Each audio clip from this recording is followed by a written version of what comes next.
Hello and welcome to a special edition, which is the post Melbourne Synth Fest. So, yes, that is what I was at last weekend, and it was awesome. I could try and explain exactly what that is, but I think I will actually leave it to the people who put it together to explain it better. G'day, I'm Rob Walker from the Australian Music Association, and this is Greg Phillips, the editor of our magazine, Australian Musician Magazine, and we're the promoters of the first Melbourne Synth Festival. Well, we'd like to see it become an annual event in Melbourne. I mean, we've partnered with Melbourne Music Week. We've got concerts or sets all weekend as well, and workshops and stuff, but the focus of our Synth Festival is not only the artists, but it's really the product and the technology that's available. So we've got the artists plus workshops, the exhibition where you can see, try and buy all the latest gear. There is some great synths in there. There's all the big brands like Ward-Off, Move, and some vintage Yamaha, stuff too. Vintage, yes. Because you guys have got, is it Mess, which Melbourne Electronic Sound Studio, which is here, is it? Yeah. So there'll be tours of that all weekend as well. It's based on the template of our successful Melbourne Guitar Show, which has run for 4 years now. Right, so that's run for 4 years. Yeah. Okay. So we started modestly with the guitar show, and it's now going well, and we think that this event's got a lot of potential. For the future, we hope it becomes an annual event. And then next year in May we have the Sydney Drum and Guitar Show as well. Thank you guys, I really appreciate you taking a bit of your time out, because I know how much what it's like when it's the end of the night and you need to just want to go home and go to bed. So look, thank you again, I really appreciate it, and I'll be here in the next couple of days. Thank you, mate. Yeah. Thank you. Thank you. No worries. So, first off, you have to excuse the Mr. Blurry cam, new old camera, and not a very, I'm not very familiar with it yet, so there's lots of little tweaks. Anyway, so first off, the other big thing was there was some amazing performances by some amazing artists. I managed to catch most of the Friday night performances, but didn't get a chance to catch the performances that were on Saturday and Sunday. I caught a couple, but didn't really get a chance to catch them properly, probably except for Amelia Arsenic, and I'll talk about that in a minute. The first performance I managed to catch, which was something in the last 10 minutes, but was a lady called Beatrice, who I have to say I was most impressed with. And she's actually just put out some stuff on YouTube, which I'll just play very, very, very quickly.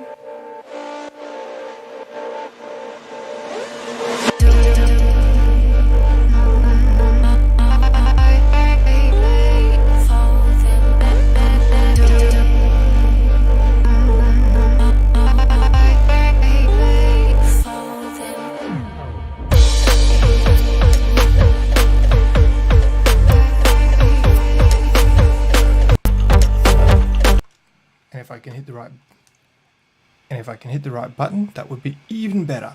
Now, I have to say that it was actually a really good performance. Although she does a lot more work with her actual, obviously a bit more vocals and not so chopped when she's playing live. But it was very, very good. There was also another, followed by I'll find the picture, an artist called Honey Smack, who was kind of like doing lots of great modular stuff, but was actually far more sort of dance and sort of, there was actually a good rhythm and good melody and good strong beats that were actually going on through. So it wasn't just bleeps and bloops, which I do enjoy blips and bloops, but this was actually a lot more formulated, and it was actually really good. And there was actually people dancing around, which was actually really good. We're also followed up by a lady called Emma Fox, who was a bit more. She works at Mess, which again I'll explain a bit more about later. And I have to give her kudos for, and I'll just point this out here, the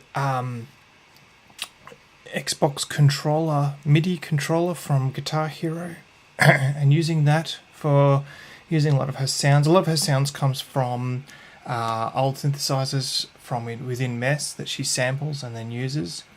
I did have a chat with the lovely guy next to me called Hamish, who sat there with the drummer, and turned around to me and said, "I know the drummer from somewhere," and I couldn't resist, and I said, "You must know her from some other place." Needless to say, he gave me a very, very, very dirty look about that. However, it was actually very, very cool, and there was a lot of really other good artists that were on the night. Luke Millian was also on the night, and I kept getting told to see different artists through the weekend, but there was so many sessions on, and then also getting an opportunity to have a look at all the various bits of equipment. One of the big things that I was really excited about was that there was some Australian and New Zealand people there.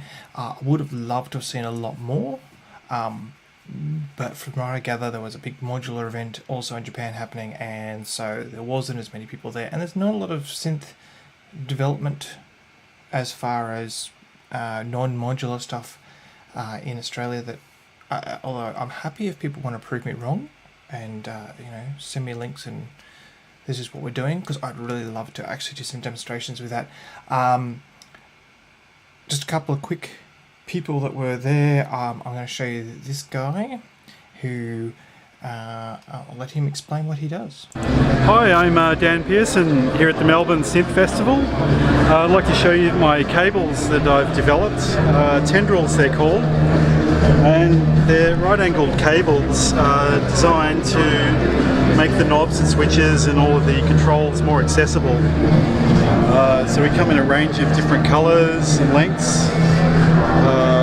We have multi-packs here, 6-packs, and so we're based in Melbourne, and feedback's been really awesome so far. It's really, especially for connections that you are not changing very often, or you want to make things more accessible. You've got like a live performance system.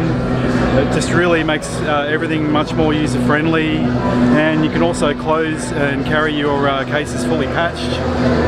They're very light, like they're the same as regular patch cables, got the same sort of 26 AWG wire in there, but they're this much thinner and spirally shielded, so they're not as thick. Where can you get those?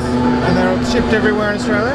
Yeah, we've got 2 or 3 dealers in Australia so far. Found Sound in Melbourne and Tin Shed Modular in Brisbane. Big shout out to Chris up there. And yeah, we've got some stores over in the States as well, and Europe coming online, so the feedback's been really awesome. And I have to say, it did actually look really neat, and it was probably the first time that when I was looking at a modular, I wasn't going, "Oh my god, spaghetti!" Yes, if I was doing a lot more modular stuff, then I would probably that'd be a good purchase. And he was a really, really nice guy. He was also showing off some awesome gear, and I'll see if I can bring this up with his. I got that the right way. Yes, and I could do a much better display of this. Of these pre-programmable synth boxes. Now I've got some interview material with that, but I'll talk about that another time, just because there's so much to talk about. The other follow up with him, I'll put some links in the description and you can go and check it out. One of the other I guess Australian stores there was Found Sound, and I did an interview with them. Unfortunately, it was so noisy that maybe it was fortunate, I don't know, that the interview didn't come out very well. But what they did have on display was an original Mellotron. And I'm going to play a little bit of footage of that just because it was so awesome. Hang on, here we go. This is the original. With the original banks underneath. Oh yeah, so you can see the tape actually move. Let's see if I can get this.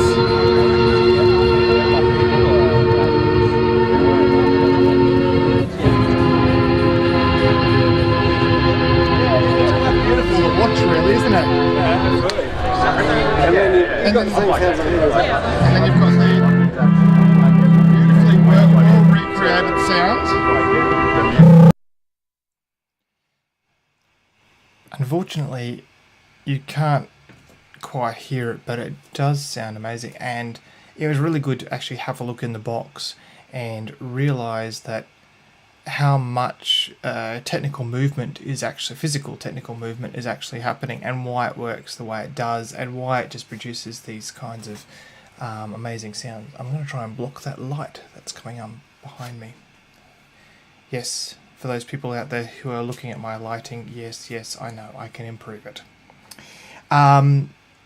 So they're probably the only other Australian New Zealand person that was there was obviously Deluge, and no, they're not moving to Australia, and I can't claim them as Australian as per my request from last time, but they were, I spoke to Ian quite a bit. He was demonstrating of the I managed to have a look at the 2.1 release, which of the Deluge firmware, which actually has just been released as of like today, for in the beta for people to try out and test.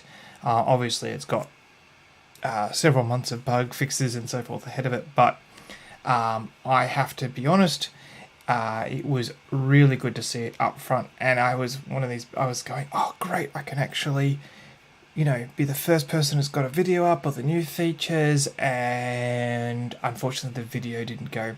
However, I have to say that, you know, Ian was very good at telling me all the secrets that are coming out, including...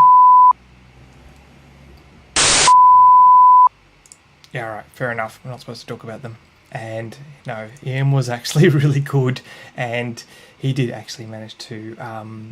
I did actually manage to ask Ian one question before it all went very, very... Again, the floor was very noisy, and didn't quite get a chance. But here it is. Sorry, I have one last question. Yeah. How do you feel about the... You know what gas is, right? As in gear acquisition. How do you feel about the fact that the device is now curing gas around the curing or like... Curing. You know, I think it's making it a lot worse, right? I'd like to think that, you know. All good. I thought you were going to ask me about the modulating the start and end points of samples, so thank God you didn't about that. So, no, gas, I think we're just making it worse. I'd like to think we're making people's gas problems a lot worse. And I have to say that it's cured a lot of mine. I'm having this problem at the moment where every time I try and buy something, I go, oh, I don't need it because the Deluge can do it. Oh, all right. Okay. I don't need it because the Deluge is doing it, and it's a little, actually, it's getting a bit disconcerting. I'm actually saving money for the first time in my life. Yeah. Oh, got that. Well, you're welcome to give it to us. You know, we'll accept your donations. Yeah. And Ian was such a nice guy. One of the other big areas that they were actually showing off in SynthFest was MESS, which I'm just going to bring up here. Which I'll bring it up nice and large, which is the Melbourne Electronic Sound Studio, which is a... what I'll do is I'll show you the footage of the place. This is just the bottom room. This was actually next door to the meat market, and you can actually become a MESS member, and you get like $220 a year. You can go in there, you can book in pieces of equipment, and you pretty much have access to every piece of equipment in there, so it's a completely working environment. And I have to say that the equipment in there is just phenomenal. I mean, there's things in there that I have heard but never seen. I mean, you've got original Moog System 55s. There are EMSs in there. There are obviously all the stuff that we all drool over and desperately want. And you can see there that there's even Russian synths in there. From what I gather, what was actually in the room that day is about a third of the collection. And what's really interesting is that a lot of the actual collection is on permanent loan to MES, and there's just stuff in there that just you cannot find anywhere else, including some amazing amount of history about Australian synthesizers as well, and especially the really early big modular systems, and what people managed to rescue from dumpsters and so forth, and use. And the idea is you go in there, you take your laptop in, you can sample it and use it, and non-members can actually come in and make bookings. And yes, there's the Monopoly if someone wants to give me one of those, but you can take your sampler in there and actually use the equipment and sample it and find the best way to use it within your music. So I'd really recommend that if you are in Melbourne and you are, wanting to have a good look at the, get a good experience with synthesizers you never thought you'd ever get a chance to, I would recommend you get in contact with MES and actually book in a session and have a chat to you. Have a chat to them about what they are. They actually will take you through and take you and show you all the different things that they do. And I think they provide any help if you need it as well. And that's just missed it there, but that's here we go. Yep, that's an actual Fairlight. You can actually go and have a look at that. And one thing I'll say about the actual when you go on the floor where all the actual equipment was, they actually had a whole bunch of equipment you can go and actually have a look at that was actually provided by MES that you could actually go and have a play with, and that's like, so at the Yamaha stand they had an SK20 and they had an original DX1 which you could go up and play and have a listen to. My only problem was that it actually sounded just like a DX7, and there's supposed to be like two DX7s in one, and as much as it's an amazing piece of equipment, I don't know if I'd race out and grab one for collectability's sake, considering I don't think the sound changed between DX1 and a DX7, at least over headphones. Some people may disagree with me. I think the DX5 is the one that's well sought after. Other pieces of equipment that was obviously around the room. So this is a second original Moog. It's Moog as in, how's it? Moog as in Vogue, and Moog as in Vogue. And while you couldn't touch that particular one, it was actually also near the Moog 1, the new Moog 1, which I'll get to in a minute. I did have one last funny part, and I'll show you this. For some reason, I think the Fairlights had a time machine, because if you notice quickly, this is on the Fairlight keyboard. This is an upside down of a screen from a phone that's actually in the Fairlight, and I actually couldn't figure out why it was there and whether it's a replacement for some kind of input for the Fairlight. But I had a laugh as I thought, well, that's a bit of awesome ingenuity on the end there.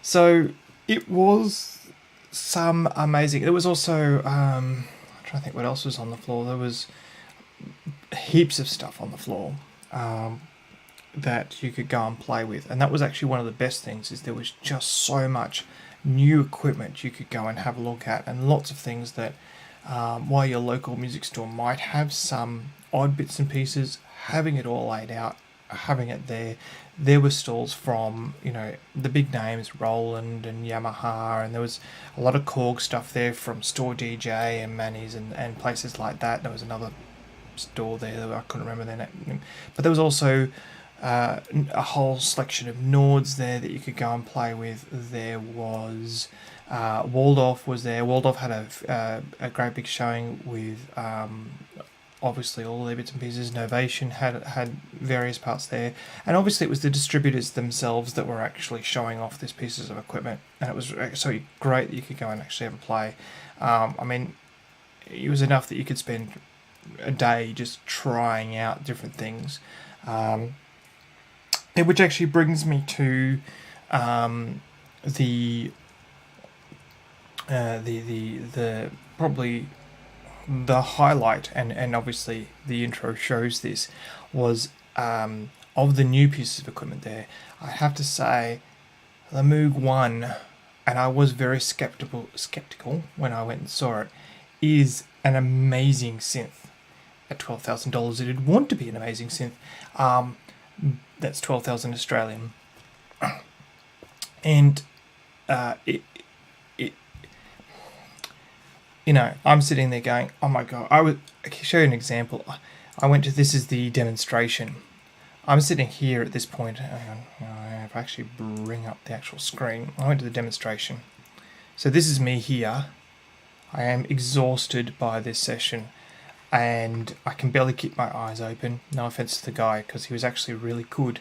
But I was so tired, and this synth just sounded amazing, and it was like this wall of just gorgeous sound.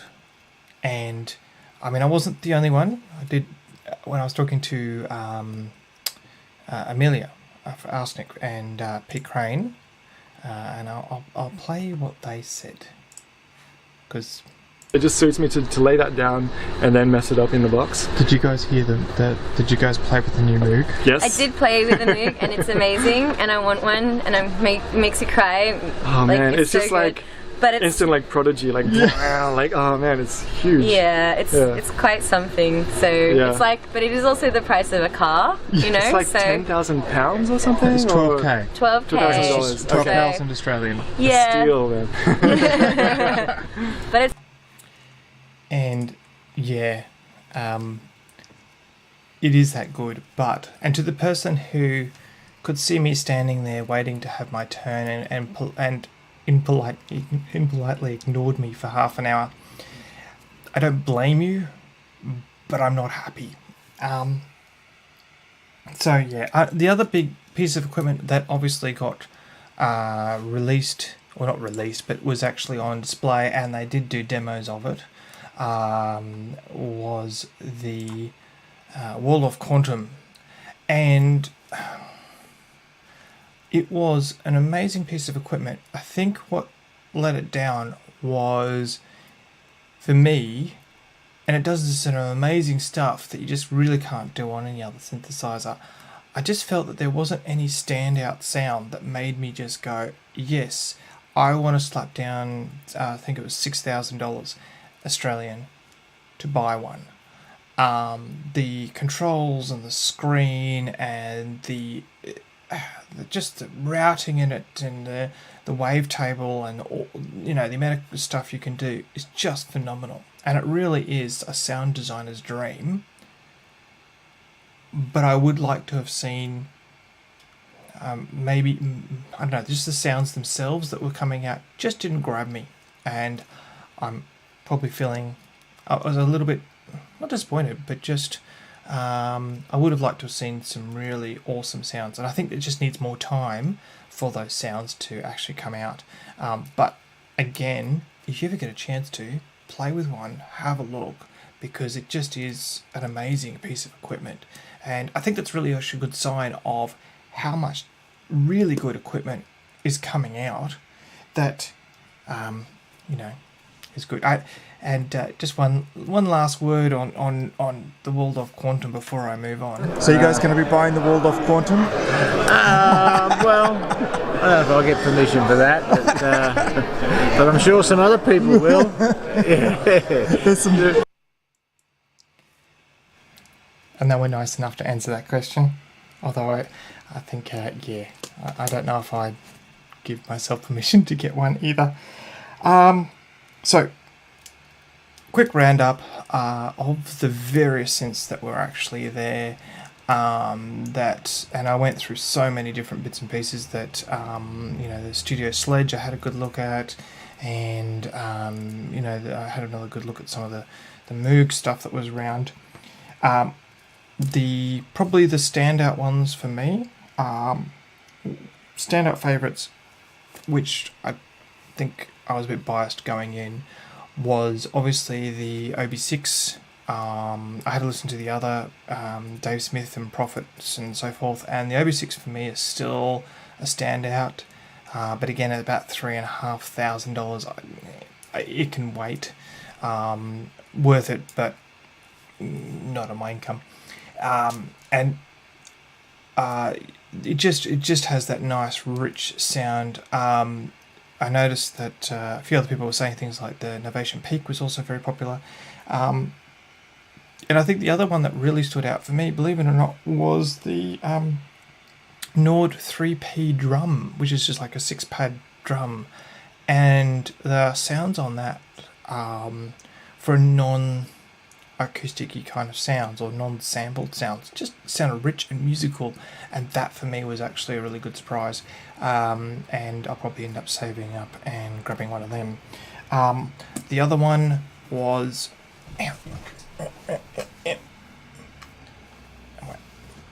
headphones are caught. That one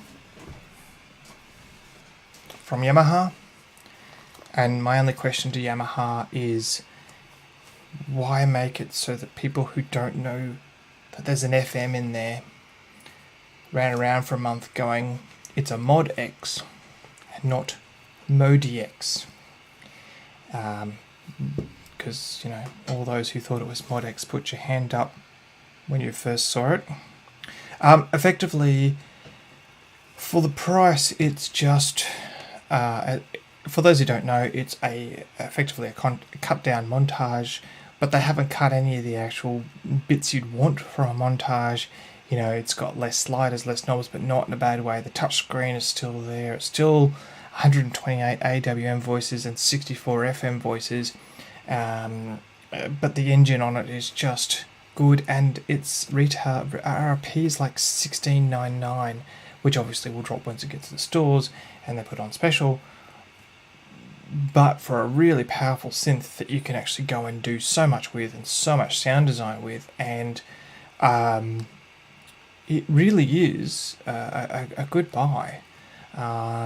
There's, for that sort of more digital side of things, as opposed to a lot of the analog synths that are coming out. So again, I was quite impressed with that. And I mean, I've got, for those who are eagle-eyed, I've got a montage here. I actually think I would have preferred the Modi X because it's much lighter, and I don't personally need all the power of a montage. So, personal opinion, and for the price difference, it's quite an amazing bargain. I can understand for those who really want a montage to go get one, but yeah. So, rounding up, I need to say a big thank you to all the people who let me harass them and annoy them and ask them silly questions and shoved a camera in their face and all the rest of it. And to those people that were getting a bit annoyed towards the end of the weekend, I don't blame you, because it was a long weekend. It was worth it. I'd love to see another one happen again. And I also like to see a lot more people come down, and I'd like to see a lot more encouragement for more store holders to come along, especially the modular. I think that that was one of the big things I would have liked to have seen, is a lot more of the modular guys who could display their wares, even if they shared a stall or whatever, because, from what I gather, there is some really good modular stuff in Australia, and it'd be really good to show some of that off, directly, and actually get some talking, talk directly to customers. So again, really encourage it to go forward. And obviously this was very much their very first one, and if they do another one, I will be going down all if I can. And on that note, I am going to end it there, and I'm going to end it with the beautiful words from Beatrice, who was so kind enough to do this for me. Talk to you later. Yes! Synth and sEnsebiLity!